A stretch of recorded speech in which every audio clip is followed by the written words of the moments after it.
श्री कृष्ण कहते हैं, एक बार की बात है, एक गुरु का एक शिष्य ज्यादा बोलने की आदत से परेशान था।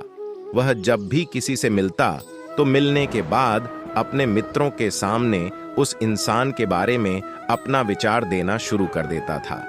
उससे कोई पूछे या ना पूछे, वह अपने आसपास की लगभग हर चीज के बारे में अपनी राय बता देता था।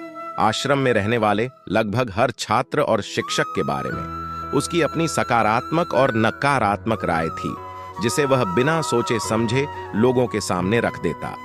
जब भी आश्रम में रहने वाला कोई दूसरा छात्र अपनी समस्या लेकर उसके पास आता तो वह उसको पूरी बात सुना देता और उसे सलाह देना शुरू कर देता।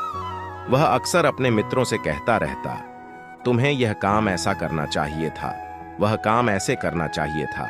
उसको अपने आसपास चीजों के बारे में जो भी आधा अधूरा ज्ञान था, उन्हें मित्रों के बीच बोल बोल कर अपने ज्ञान का दिखावा करता रहता।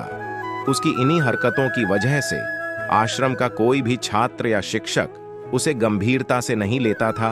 अक्सर उसके साथ पढ़ने वाले छात्र उसे दूर रहने की कोशिश करते थे, क्योंकि वो हर बार उन्हें सलाह देने लगता था। कोई भी उसे अपना मित्र बनाना नहीं चाहता था, सब उसे दूर रहना ही पसंद करते थे। अक्सर आश्रम में रहने वाले कई छात्र उसके पीठ पीछे उसकी इन आदतों की वजह से उसका मजाक बनाते थे। वह भी अपनी इस आदत को बदलना चाहता था, लेकिन वह चाहकर भी हर बात पर अपनी राय देने की आदत छोड़ नहीं पा रहा था। पर एक दिन वह अपने गुरु के पास गया और अपनी सारी समस्या गुरु को बताई। गुरु ने कहा, बेटा, ज्यादा वही इंसान बोलता है जिसे लगता है वह सब कुछ जानता है, पर जो इंसान यह मानता है कि वह बहुत ही थोड़ा जानता है और ऐसा बहुत कुछ है जो उसे सीखना है, तो वह कभी भी जरूरत से ज्यादा नहीं बोलता और ना ही बिना मांगे किसी को राय देता है। इसलिए पहले खुद के अंदर का ये अभिमान हटाओ कि तुम्हें सब कुछ पता है। शिष्य ने गुरु के सामने अपना सिर झुका दिया। गुरु ने कहा, तुम्हारे ज्यादा बोलने की आदत को मैं एक दिन में ही तो खत्म नहीं कर सकता। यह आदत तुम्हें खुद ही अपने अंदर धीरे धीरे कम करनी होगी, लेकिन तुम्हें यह जरूर बता सकता हूं कि किन मौकों पर तुम्हें शांत रहना चाहिए, ताकि तुम खुद को दुखी होने से और किसी बड़ी मुसीबत में पड़ने से बच सको। शिष्य गुरु की बातों से सहमति दिखाते हुए अपना सिर हां में हिला दिया। गुरु ने कहा, बेटे, इन 5 मौकों पर हर इंसान को अपना मुंह बंद रखना चाहिए। पहली स्थिति, जब तुम्हें लगे कोई तुम्हारे भावनाओं को तुम्हारे शब्दों से नहीं समझ सकता, उस समय तुम्हें चुप रहना चाहिए। अक्सर हम लोगों को अपनी दुख परेशानियां बताना शुरू कर देते हैं, जबकि हमारे आसपास रहने वाले ज्यादातर लोगों को इससे कोई मतलब नहीं कि हमारे जीवन में क्या गुजर रहा है। हर इंसान को केवल खुद से मतलब होता है। वह केवल खुद के बारे में बात करना चाहते हैं। वह केवल खुद की तारीफ सुनना चाहता है। उन्हें हमारे जीवन की परेशानियों से कोई मतलब नहीं और ना ही वह सुनना चाहते हैं। हो सकता है 1 या 2 बार वह तुम्हारी दुख भरी कहानी सुन भी ले, लेकिन उसके बाद तुमसे दूर भागना शुरू कर देंगे, क्योंकि कोई भी किसी दुखी और असहाय इंसान के साथ रहना पसंद नहीं करता। इसलिए कभी भी अपने कुछ करीबी मित्रों और परिवार वालों को छोड़कर किसी ऐसे इंसान को अपनी परेशानी न बताएं जो तुम्हारे बातों को समझने के बजाय उनका मजाक बनाए या तुम्हारी मजबूरी का फायदा उठाए। दूसरी स्थिति, जब तुम्हें यह ना पता हो कि किसी विशेष मौके पर क्या बोलना है या किसी विशेष घटना के बारे में आधा अधूरा ही ज्ञान हो, तो ऐसे मौके पर तुम्हें चुप ही रहना चाहिए। ऐसा इंसान जो आधा अधूरा ज्ञान होने के बाद भी उस विषय में बात करता है, वह अक्सर ही मजाक का पात्र बनता है और कोई भी ऐसे इंसान को कभी गंभीरता से नहीं लेता। अपनी बात प्रभावशाली तरीके से वही इंसान रख सकता है जिसे उस घटना या विषय के बारे में गहराई से जानकारी है। इसलिए कभी भी आधी अधूरी और इधर उधर से मिलने वाली जानकारी के आधार पर लोगों से अपनी बात मनवाने की कोशिश ना करो।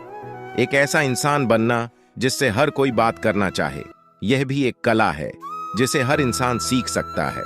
तीसरी स्थिति, गुरु ने कहा, जब कोई इंसान तुम्हारे सामने किसी तीसरे इंसान की बुराई कर रहा हो, तब ऐसी परिस्थिति में तुम्हें चुप रहना चाहिए।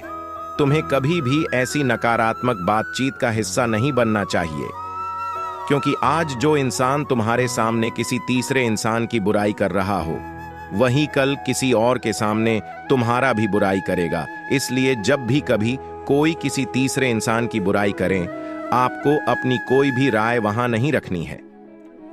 चौथी स्थिति, जब कोई तुम्हारे ऊपर गुस्सा करे और तुम्हें अपमानित करने की कोशिश करे, तब ऐसी परिस्थिति में तुम चुप रहकर सामने वाले के गुस्से को कम कर सकते हो, क्योंकि क्रोध एक ऐसी मानसिक स्थिति है जो बुद्धि को हर लेती है। इस स्थिति में मनुष्य सोच विचार कर नहीं बोल पाता, जिस वजह अभद्र, अपशब्द व कड़वे वचन ही मुंह से निकलते हैं। श्री कृष्ण कहते हैं, जब तुम सामने वाले के क्रोध का जवाब क्रोध से ना देकर उस समय चुप रह जाते हो, तब यह बात उस क्रोध करने वाले इंसान के दिल में लगती है और गुस्सा कम होने पर उसे अपनी गलती पर पछतावा होता है।